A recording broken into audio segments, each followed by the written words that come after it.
It's your girl Eb. Next episode of eChat. I'm here with Harlem's own Esso. What up, Esso? Was good. Um, First of all, I know you hype. In less than 48 hours, this project you've been working on for the last 4 or 5 months. Yeah. Your rendition of Off the Wall is dropping. Now, are you hype? Are you nervous about how people are gonna react? Like, what's going on in Esso's head right now? I think I'm kind of through all of the nervousness about it. Like we just had a listening party on Wednesday. I've been I've been picking and choosing people to let hear it as we've been working on it. So, like I think a lot of the nervousness on the music side, I don't really have anymore. Like most of the, I guess, nervousness, if you want to call it, was after Mike actually passed in the process of us getting ready to put the project out and getting ready to announce it. But now that we're about a month and a half away from that, I think a little bit of the sting is kind of off now to the point where, really, I think me and Woody just want our project to be taken as a piece of music that we put together and something that we worked really hard on, and not something that piggybacks off of a tragic situation, because honestly our project was going to come out whether Mike passed or whether he was still here, Mhm. and we really wanted him to be here to possibly have a chance to hear it. Now, I have to admit, when I heard about the project, I was like, no. I was like, please, no. I was like, certain things in life just need to go untouched.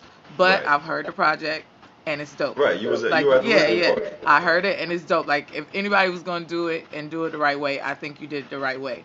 Now, Thank you. with that being said, how did the whole idea or concept even come about?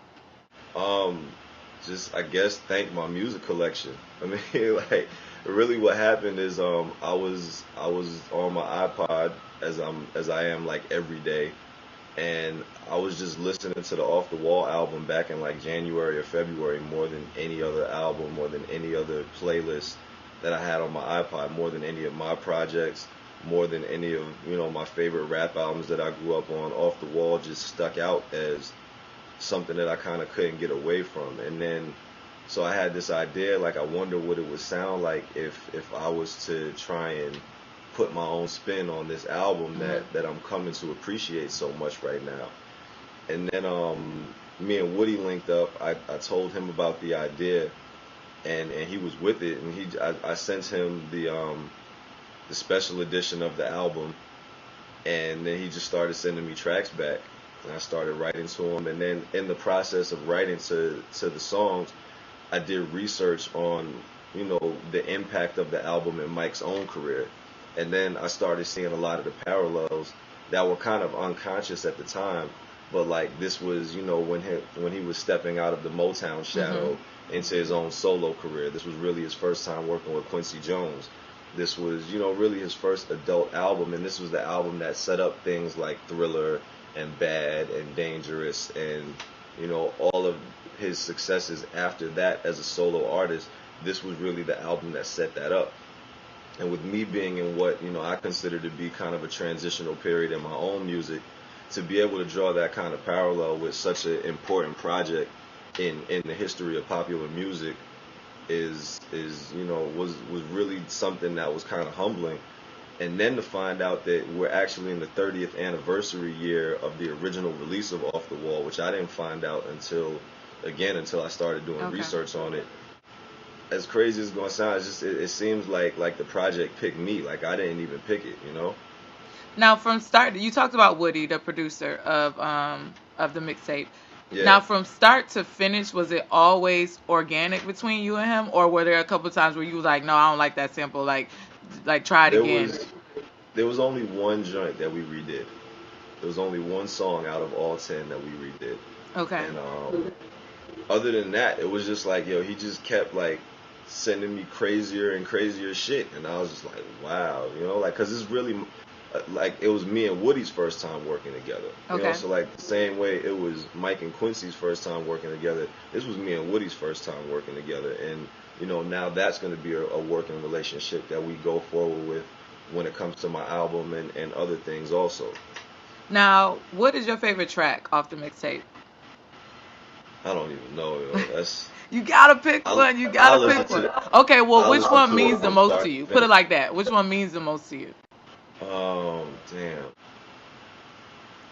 I don't know. Like I mean, because really, like my thing was, I really wanted to like kind of open myself up a little bit more. So each song on there has a certain meaning to me. Like you have a song like Don't Stop, where it starts off saying, I propose we make a toast to everything that we need to see. Like that's the aspiration. Then you have a song like Just Feel It, where it's just saying like stop thinking so much and criticizing music so much and just allow yourself to feel it. Then you have a song like Pole Class, which is like, more of a fun joint, like some sexy shit. Hmm. Then you have, like Girlfriend, Damn, girlfriend.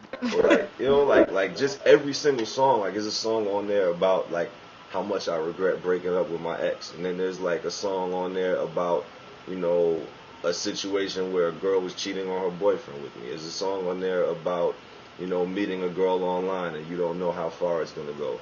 And there's another song called View from the Top, again, just talking about how we all want to, possibly be the best at whatever it is that we set out to do. Hmm. So, like, and then really all right, after saying all that, one of my favorite songs on there is actually this song called Cry.